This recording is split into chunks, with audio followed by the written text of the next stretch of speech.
this is day 14. It's entitled A Good Attitude, Hard Work, and Divine Providence. I'm reading from Ruth chapter 2, starting at verse 17. So Ruth gleaned in the field until evening. Then she threshed the barley she had gathered, and it amounted to about an ephah. She carried it back to her town, and her mother-in-law saw how much she had gathered.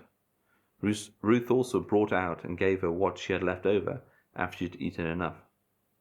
Her mother-in-law asked her, "Where did you glean today? Where did you work? Blessed be the man who took notice of you." Then Ruth told her mother-in-law about the one at whose place she had been working. "The name of the man I worked with today is Boaz," she said. It had been a long day for Ruth. She started early and didn't finish until evening. Once she had gleaned, she then ate and had to separate the edible grain from the stalks. She did this by threshing, the process of hitting the stalks on the ground to loosen the grain. When she gathered up all the grain she'd eaten, when she gathered all the grain, she had an ephah. This was a huge quantity. It approximates to 30 kilos or 68 pounds. Somehow Ruth managed to carry this quantity back to Naomi. No wonder Naomi was surprised. She realized that Ruth must have received favor from someone, because this wasn't a normal amount of grain to gather from a day's gleaning. Ruth explains that she'd been working in Boaz's field. Now Ruth and Naomi's fortune is starting to change. In just one day, they have gone from having nothing to having enough to last them for a couple of months. On entering Bethlehem, Naomi declared she was bitter about the recent events and felt the Lord had left them. On the contrary, the Lord hadn't left them, but was directing their life events for his purposes and their good.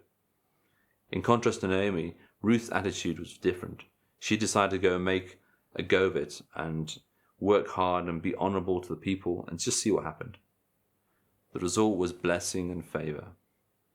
Through what's happened to Ruth, Naomi must be starting to realize that God actually is still with them. Isn't that incredible? So how do we apply this? Well, when times are difficult, we have the choice of the attitude we take on. Ruth was upbeat, proactive, and hardworking, and her attitude actually benefited her. She hadn't caused the situation she found herself in, but she chose to make the most of the situation and find a solution. And God backed her up.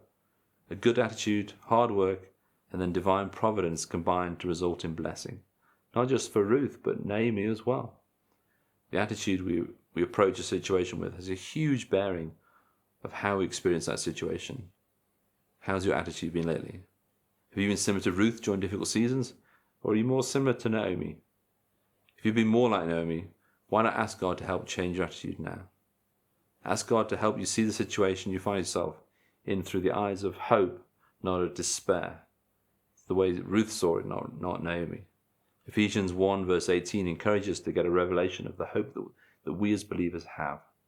It says this, "I pray that the eyes of your heart may be enlightened, in order that you may know the hope to which he has called you, the riches of his glorious inheritance in his holy people."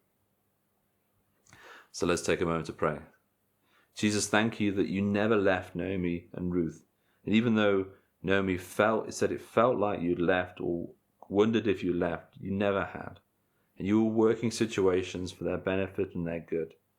And it's amazing to see that how your hand guided Ruth and she achieved favor and blessings through working hard. Help us, God, to do the same, to look to you for provision, but also to do our part in working hard. Amen.